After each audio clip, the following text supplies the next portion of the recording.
Today we are going to talk about guns, specifically pistols, and more specifically inexpensive pocket pistols made in the Los Angeles area. There's a lot to learn about these highly politicized handguns. Many millions were made, and they often show up as the villains in mass media coverage of firearms or crime.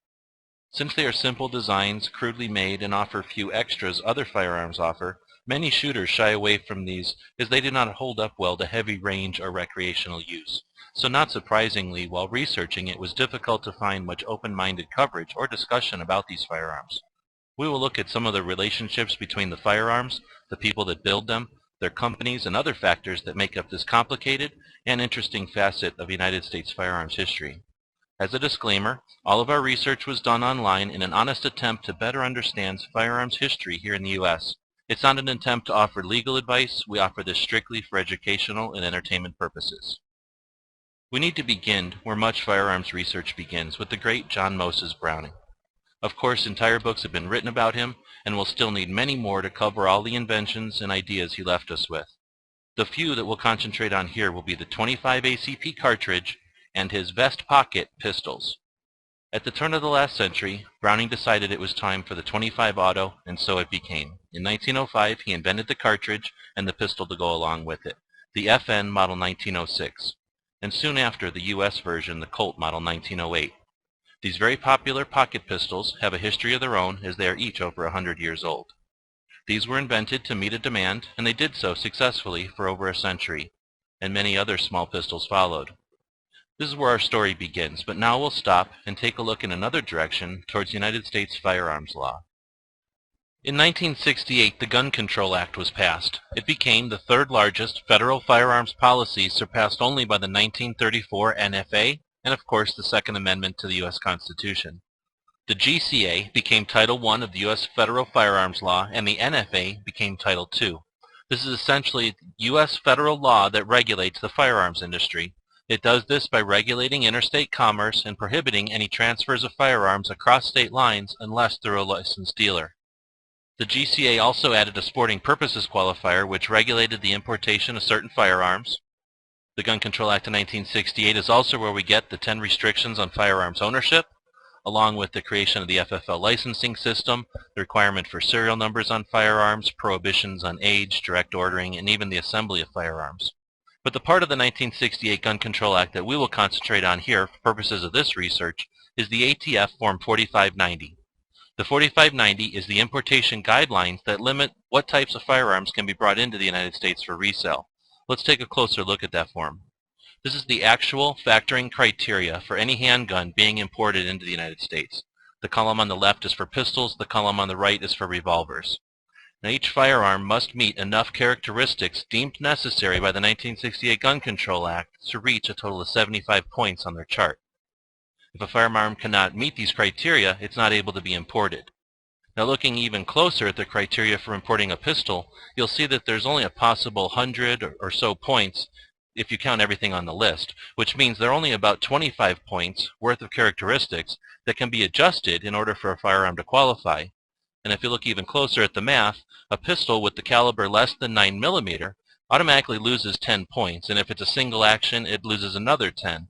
So as you can see, it's all but impossible for a simple, small caliber pocket pistol to be imported with these restrictions in place.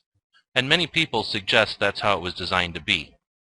Now, without debating on other topics here, we'll concentrate on the repercussions of its passage, the decrease in supply of small pocket pistols here in the U.S. Now the conditions had been set in place with federal legislation. How did the free market react? A Detroit police captain in the 1960s named them Saturday Night Specials.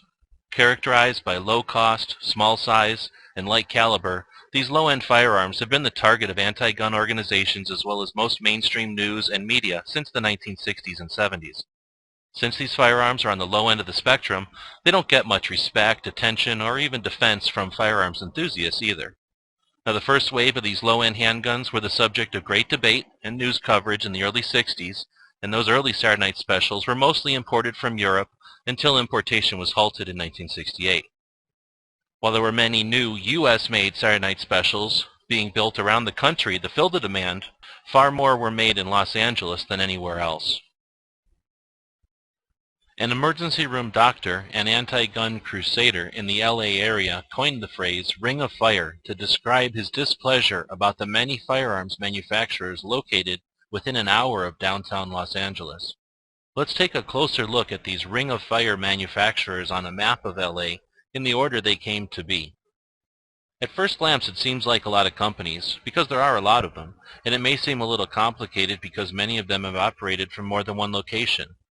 We have truly just scratched the surface of a very elaborate and interesting history of the people, companies, and firearms of the Ring of Fire. Let's go a little deeper and look at it from a different direction. Everything started in 1970 with Raven Arms and its founder, George Jennings. In 1978, his son Bruce left Raven Arms to create his own company called Jennings Firearms. Bruce designed a smaller pistol based off his father's Raven P25, but scaled it down for the smaller .22 long rifle. Both companies existed, selling inexpensive firearms without directly competing with each other. Then in 1982, George Jennings' daughter Gail and his office manager at Raven Arms, Jim Davis, who were married, started their own company called Davis Industries. They created another version of the Raven P25, this time scaled up for the .32 ACP and later the .380. They also manufactured some inexpensive Derringers designed by George Jennings. They all built similar pistols, but each company had its own share of the market, and they each sold a lot of firearms. In 1984, the one and only improvement was made to the Raven P25, and the new model, MP25, continued to be the one pistol Raven made until the factory burned down in 1991. The AMT backup was also introduced in 1984. The AMT was always included with the Ring of Fire manufacturers, but was totally independent of Raven Arms, the Jennings family, and they built their firearms differently. In 1987, Jim Davis' brother, John, who had worked at both Raven Arms and Davis Industries, started his own company called Sedco. However, he was not in business very long and was sued by both Jennings and his brother, and he soon went out of business. In 1985, divorce and possible legal issues led George's son Bruce to restructure his business, and Bryco Arms was created. In 1988, George Jennings' nephew started Sundance Industries with an upgraded version of his uncle's MP25, this time with a grip safety and a laser sight. In 1989, one of Bruce Jennings' old friends, Jim Waldorf, started Lorcin Engineering, which was the first direct competition with the Raven and its hybrids. Jim Waldorf hired Jim Davis's brother John from Sedco. In 1991, the Raven Arms factory burned down, George Jennings retired, and a new company called Phoenix Arms was created by his family to continue building the MP25 as the Raven model. In 1998, Jim Davis started Republic Arms and built a new .45 ACP pistol with a polymer frame. Only a few were made, and the company soon went out of business. In 1999, Jim Waldorf started Standard Arms with his first version of a polymer frame pistol, and it did not succeed very well. Later in 2000, he started Talon Industries with another model of a polymer frame. In 2001, Cobra Industries bought the tooling and rights to build the Davis Industries pistols and Derringers. Cobra continues to build them to this day. In 2004, Jimenez Arms was created by Paul Jimenez, who was the general manager of Bryco Arms. JA bought the tooling and rights to the Bryco Arms, the Jennings line, and still manufactures those to this day. At first glance, this might seem fairly complicated, but you'll always have this chart to help map it out. One of the reasons the Ring of Fire manufacturers are so interesting is the number of ways one can look at the relationships between them. Let's take another run through this chart, this time from another perspective. George Jennings created Raven Arms. His son Bruce created Jennings Firearms. George's daughter Gail and her husband Jim Davis created Davis Industries. AMT was not part of the family but made a comparable product, so it's often included. Sedco was started by Jim Davis' brother, who worked at both Raven Arms and Davis Industries and would later work for Jim Waldorf at Lorcin Engineering. When George's son Bruce got divorced from his wife Janice, Bryco Arms was created and run by Janice. The Bryco Arms pistols were distributed by Bruce at Jennings Firearms. Stephen Jennings was George Jennings' nephew. Stephen started Sundance Industries. His firearms were also distributed by Bruce at Jennings Firearms. Now, Bruce Jennings' high school friend, Jim Waldorf, started Lorcin Engineering, and while technically not related to the Jennings, Lorcin and its products were a major part of the Ring of Fire phenomenon. When the Raven Arms factory burned down, Phoenix Arms was created, and while it's not clear, research indicates that Phoenix Arms is now owned by many of George Jennings' extended family. Republic Arms was the first attempt made at a polymer frame pistol by Jim Davis, George's son-in-law, while Standard Arms and Talon Industry were Jim Waldorf's ventures into polymer frame pistols. After lawsuits closed down Davis Industries, Cobra Industries bought their equipment and rights to continue their firearm lines. Similarly, when lawsuits threatened Bryco Arms, Jimenez Arms was formed to carry on the Bryco and Jennings lines. Most reporting of the Ring of Fire manufacturers will describe this close-knit extended family business structure as inbreeding, coercion, collusion, and worse. So it's difficult to truly understand the course of events throughout those years. However, it is possible to chart them as we've done here. But now let's get back to the guns. Let's get rid of the dates, and this time let's concentrate on the lineages. The Ring of Fire pistols can all trace their roots to the P25, which had only one major design in its 20 years and 2 to 3 million pistol production run. When the Raven Arms factory burned down, Phoenix Arms rose from the ashes, and the M&P 25 lived on as the Raven model from Phoenix Arms. The first major branch in the lineage from the Raven P25 is Bruce's Jennings J25, a slimmed-down version of his father's pistol designed for the .22 long rifle. The next branch in the family tree are the Davis Industries models, which are the Raven pistol beefed up for the larger .32 ACP and .380 ACP cartridges. Sundance Industries pistols are an upgraded Raven MP25 with grip safeties and laser sights. Bryco Arms eventually made their versions of the MP25 for Jennings Firearms, which lives on today as the JA25 from Jimenez Arms, as do some of the other Bryco models. Davis Industries firearms live on today as Cobra Industries models. And since we don't have the entire catalog from each company to work with here on the screen, we'll just mention that this is just the tip of the iceberg when you get into the technical details of how these pistols operate. The lineages of these inexpensive pistols really ties them together in complex ways.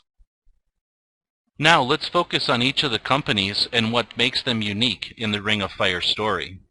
We know that Raven Arms was the original, founded by George Jennings, an aerospace engineer, who saw an open market for inexpensive firearms artificially caused by a Gun Control Act of 1968. He created the Raven Arms P25, a .25 ACP pocket pistol, and with that began the story of the Ring of Fire manufacturers. Jennings Firearms was the next company to be created by George's son, Bruce Jennings. He scaled down the Raven P25 to .22 long rifle. Jennings Firearms has a long and complicated history of name changes, multiple locations, and eventually becoming a distributor rather than a manufacturer. Davis Industries, which was run by George Jennings' daughter and son-in-law Jim Davis. Jim had worked with George at Raven Arms as his office manager. Davis Industries pistols are scaled-up versions of the Raven P25 for use with larger calibers. While Davis Industries was one of the most prolific producers of inexpensive pocket pistols in the U.S. throughout the 80s and 90s, it was also a target of lawsuits, and like many of the Ring of Fire manufacturers, it was all but sued out of existence eventually. Arcadia Machine and Tool, or AMT, was no relations to the Jennings family, but it was in close proximity and made a similar product, so it has always been included with the Ring of Fire phenomenon. However, the AMT product line included many firearms that had no similarity to Saturday Night Specials. AMT was eventually sold and resold, and now some of their models are available through High Standard.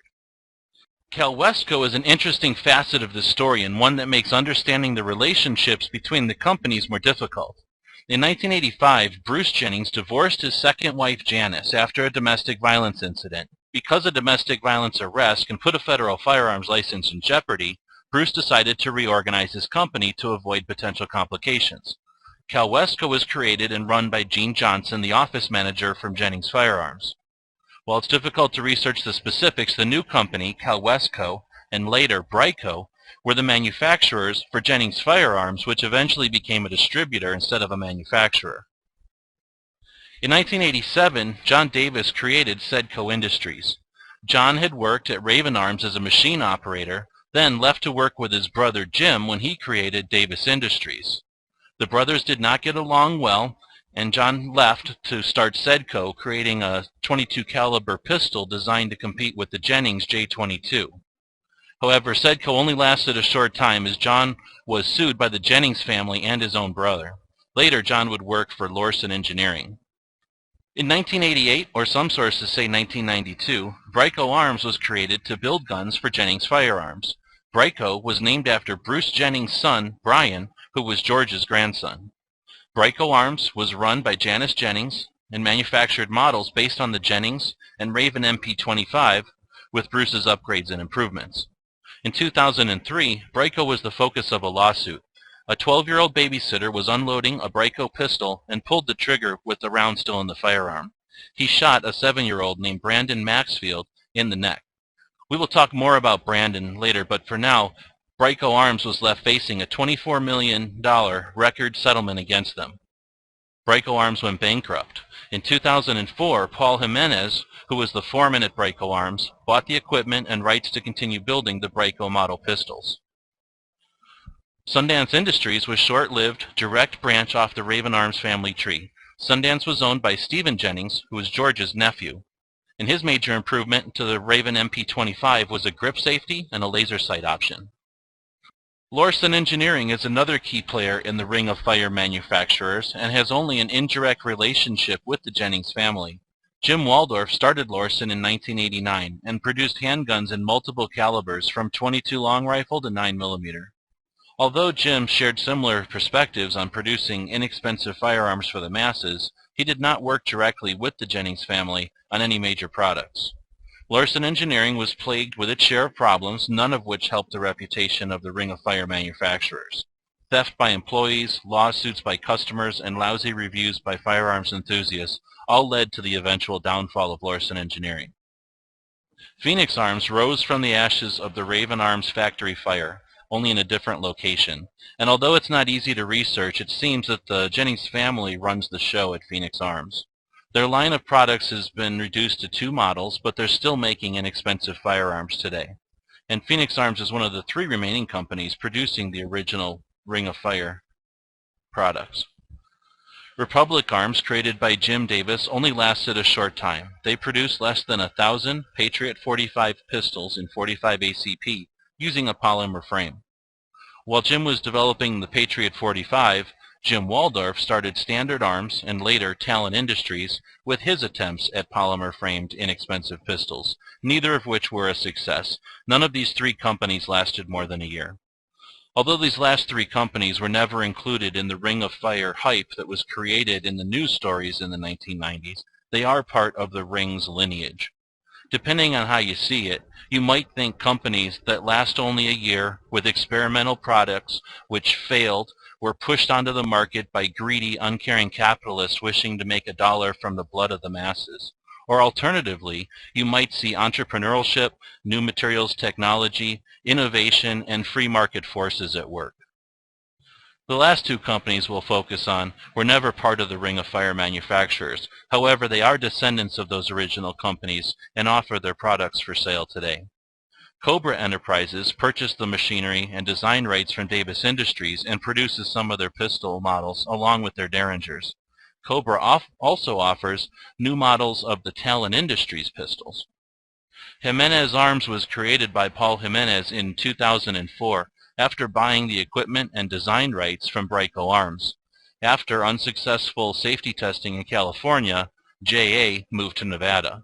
JA offers both Jennings, Bryco, and their own firearms models for sale. Well, there's a rundown of the Ring of Fire manufacturers and some of the ways they relate to each other.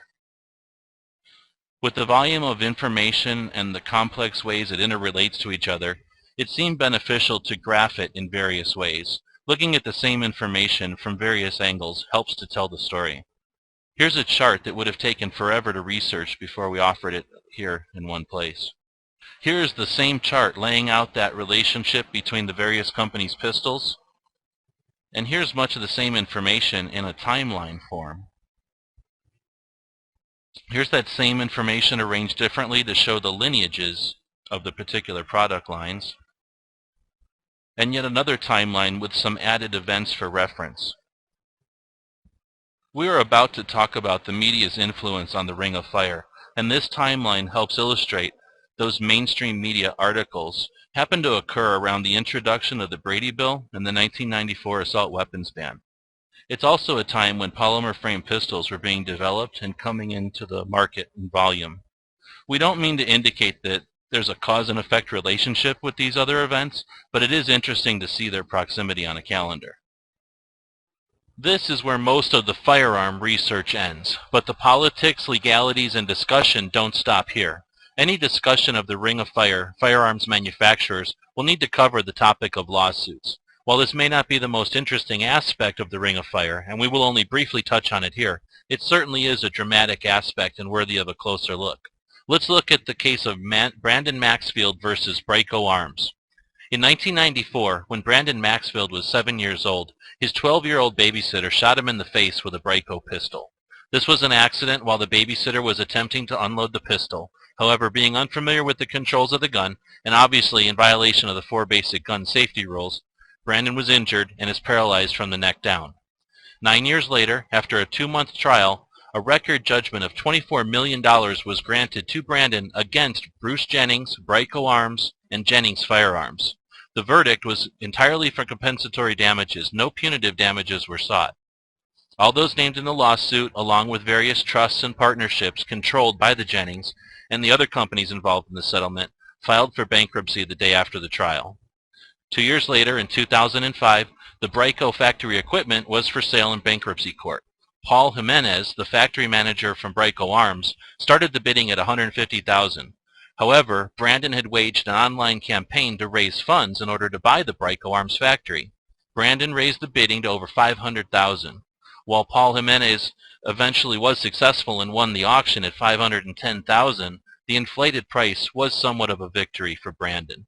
Now, whether or not you feel a $24 million judgment was appropriate, and no matter what side of the debate you come down on over manufacturer's liability, I think we can all agree that Brandon has been successful in his endeavors. On the other side of the debate, but still in the legal discussion, is Jason Davis, grandson of George Jennings, who worked as a firearms manufacturer and later earned his law degree from Loyola Law School. It's interesting to see how the legal fires encountered by the Ring of Fire companies have forged lawyers of their own. It's good to know that there's lawyers out there on the pro-gun side of things, too.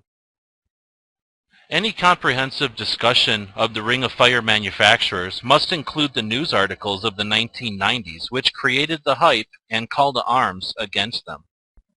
These 3 articles are cited almost exclusively in any basic coverage of the topic since their initial publication 20 years ago. The first journalist to bring attention to a perceived problem with small, easily concealable, inexpensive firearms in Southern California was Alex Friedman of the Wall Street Journal in 1992. While I may not agree with her opinions, I will give her credit for putting feet on the ground, conducting interviews with the key players, and putting in the work for her story. While I may not have been able to locate the entire story verbatim, I have been able to read enough direct quotes from her story to feel as though I've read the whole thing. The second most cited reference to this subject is a 1994 research paper from the doctor who coined the term Ring of Fire. The complete text is available from multiple sources online. The doctor directly quotes much of the Alex Friedman Firepower article of 2 years prior. The 100-page-long Ring of Fire research paper goes into great detail on a myriad of subjects related to the firearms of the Ring of Fire manufacturers and how Dr. Winnemute sees their relationship to crime nationwide. In addition to the Ring of Fire research paper he is now famous for, Dr. Winnemute is a prolific author of anti-gun literature. Reading through some of his interpretations and conclusions can be very frustrating to someone who is aware of how firearms operate, or anyone involved in the firearms community. Perhaps because the doctor is so far removed from the recreational use of firearms, he has a very pessimistic opinion of their use and place in society. Third, and perhaps the most viewed news source about the Ring of Fire manufacturers is the 1997 PBS Frontline episode, Hot Guns. The complete transcript of the episode is available online, as well as many interactive extra features which make learning about the subject quite interesting. However, the Frontline episode is almost completely researched from Dr. Winnemute's 1994 research paper, which is of course heavily quoted the 1992 Alex Friedman article from the Wall Street Journal. So while researching this information, I was impressed with the amount of reference that was done without further research. In fact, most sources of current information about the Ring of Fire manufacturers directly quotes one of those 3 articles. And as we see, these articles reference that initial research done by Alex Friedman. It would be curious to see someone follow up all these years later. I doubt we'll see an impartial follow-up anytime soon. Lastly, I will mention briefly Gun Test Magazine. It may be worthwhile to note that almost every anti-Saturday Night Special article that I've discovered in my research cites that Ring of Fire research paper, which devotes an entire section to the unreliability of these firearms, determined by reviews from Gun Test Magazine. So while I'm sure the crotchety old gun writers who published those reviews may have had nothing better to say about low-end firearms than I might have, the difference between us is I am not cited in dozens, if not hundreds, of anti-gun articles as expert testimony to the fact that these firearms are unsafe in anyone's hands. What I mean to say is be responsible for what you put out there. In conclusion, I will admit I've changed my mind on these inexpensive firearms. Just a few weeks ago, they would have never crossed my mind twice. Now I see them in a different light. I don't mean to suggest that the media hype is responsible for all their shortcomings. However, their less than favorable reputation is not 100% attributable to the people who designed them, the companies who manufactured them, the gun themselves, or the actions of the people who use them. Instead, there are some complex interactions taking place that make for some interesting research, discussion, and potentially a new area of collecting. Their place in firearms history will no doubt be an important one. Legally, if we decide these guns have no sporting use and let them be regulated out of existence, then where does that slippery slope end?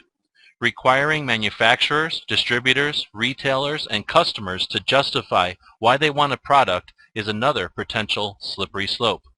We urge you, don't ignore interesting facets of our firearms history. Research the facts for yourself and share them. Consider collecting these fragments of history. Where do you draw the line in the sand on what firearms are okay? Defending the Saturday Night Special is defending the right to own a non-sporting firearm. We thank you for watching our presentation of this research. Please let us know what you think. Feel free to ask questions, leave comments or concerns. We've referenced our sources at the end of the document. We encourage you to do your own research and share it with others. You can find other information like this on our websites. We thank you for your support. And as always, thank you for watching.